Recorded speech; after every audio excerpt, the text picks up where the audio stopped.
In this Monster Hunter Wilds video, we're going to be taking a look at the dual blades and kind of going through how to use them in this game, what their combos are, the special moves are, what makes the dual blade special. So if you're a new player who's been wondering how to use this weapon, or if you're a returning player who wants to know what's different about the dual blades, we will also be covering that in this video. So whether you're a brand new player or a returning player, you might get something out of this video. The dual blades are the weapon of choice for players who prefer an aggressive playstyle and always want to stay on the offensive when hunting monsters in Monster Hunter Wilds. The dual blades have the highest attack speed in the game with a relatively simple moveset compared to other weapons. This makes the dual blades one of the recommended weapons for new hunters looking to join the hunt. In Monster Hunter Wilds, there are a few new additions to the moveset of dual blades, adding more combos and a new perfect evade mechanic. The overall feel and flow of using the dual blades is very similar to the previous games in the franchise, and veterans should feel right at home using them in Monster Hunter Wilds. The core mechanic for dual blades are Demon and Archdemon modes. You can go into Demon mode when using the dual blades by pressing RT on Xbox or R2 on PlayStation. Demon mode increases your attack speed and allows you to fill the demon gauge with your attacks. It also allows you to perfect dodge, as well as makes the Blade Dance attack available to you, which is performed by pressing Y+B on Xbox or triangle and circle on PlayStation while in Demon mode. Note that using Blade Dance will drain your demon gauge, so try to avoid using it until you filled it first via other attacks. There are mainly two important things to keep in mind when utilizing Demon mode. The first is your stamina bar will constantly drain regardless of whether you're attacking or not, so you cannot stay in Demon mode forever and you must exit it to regain stamina periodically. Secondly, once you've filled the demon gauge, your normal mode will change to what is called Archdemon mode. You can tell you've filled the demon gauge by the change to its appearance rather than just solid yellow, and also because your hands will glow white. Archdemon mode is not really a separate mode, but is rather a buff that once obtained will apply when you're not in demon mode until your demon gauge is emptied. This buff increases your attack speed, allows you to perfect dodge just like you can in demon mode, allows you to perform Demon Flurry, which is performed by pressing Y+B on Xbox, or triangle+circle on PlayStation, which is a weaker version of Blade Dance, and also allows you to perform the Demon Flurry Rush combo. Essentially, Archdemon mode allows you to do many of the things when not in Demon mode that you would normally need to be in Demon mode to do, but without the huge downside of having your stamina drain constantly. Although these modes are not new to the series, there are some great additions and changes to Demon mode and Archdemon mode attacks, which we'll cover in just a minute.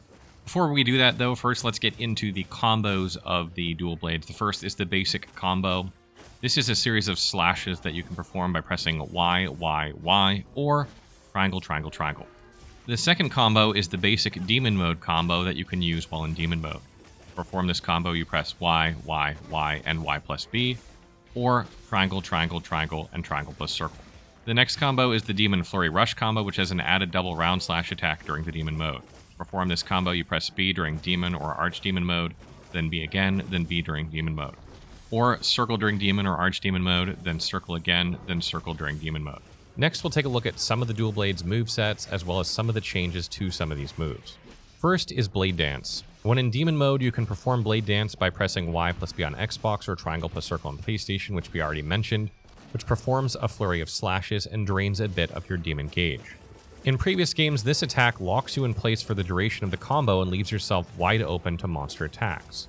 In Monster Hunter Wilds, Blade Dance has been broken up into 3 different attacks, where you can stop your combo or reposition as needed between each individual piece of the combo.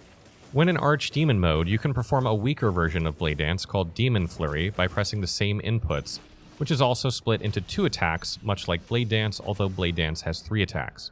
By utilizing the focus mode, you can reposition yourself while facing the monster, letting you hop backwards or to the side, providing you with an escape option you need, especially if you're out of stamina, as using Demon Flurry only uses the demon gauge instead of the stamina bar for its attacks. What this means is, after initiating Blade Dance 1 in Demon mode and then switching to Archdemon mode by pressing right trigger or R2 on PlayStation, you immediately follow up with the Demon Flurry counterpart of the attack upon switching without the need for additional inputs, and switching back to Demon mode after the attack will advance the Blade Dance combo with the Blade Dance 2 attack, and so on and so forth. So by switching between Demon and Archdemon modes, hunters can perform the ultimate 5-attack combo finisher chain, which takes a considerable amount of time, similar to the Blade Dance of the old games. So be sure to execute this move when there is a huge window of opportunity, such as when the monster is toppled, stunned, or caught in a trap.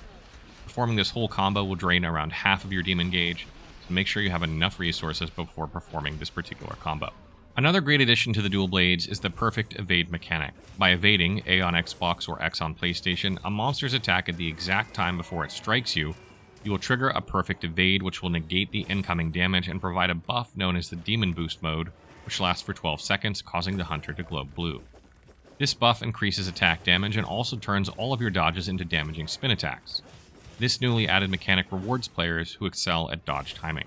The Focus Strike gives the dual blade users a very familiar looking attack, much like the Demon Flight. The Focus Strike, Turning Tide, which is RB on Xbox or R1 on PlayStation while in focus mode, has the hunter bring down both of their blades before launching into the air, and if the strike connects to a wound, the hunter will hook onto the monster and do a spinning blade dance which runs through the entire length of the monster. You can maximize the damage output using this attack by inflicting the most amount of wounds on the monster and then bursting them all simultaneously with this attack, dealing copious amounts of damage.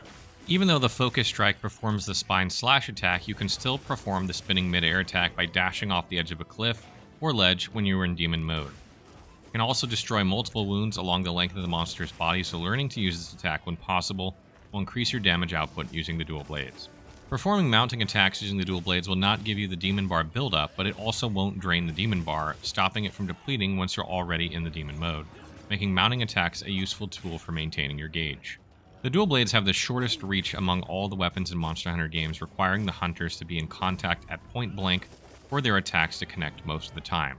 With the added changes to the combo finishers and the focus mode and utilizing the perfect evasion mechanic, experienced hunters will find even more success utilizing the dual blades. Final tips. The dual blades are weapons specifically made for hunters who prefer an aggressive style of play and provide no option for blocking monsters' attacks.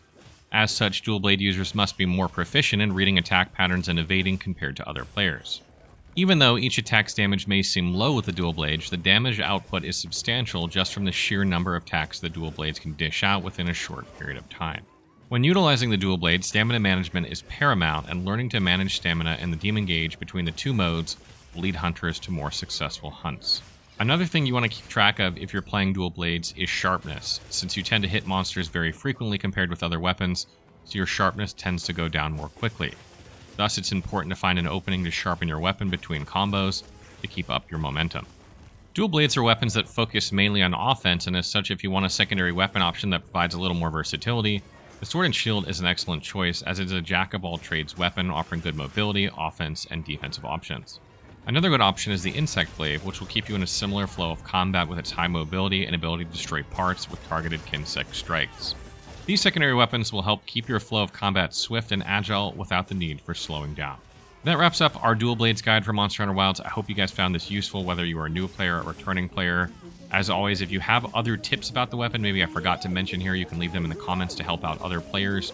Or if you have questions about how to use the Dual Blade, something maybe I didn't answer in this video, you can leave them in the comments as well, and I will try and answer them as soon as I can.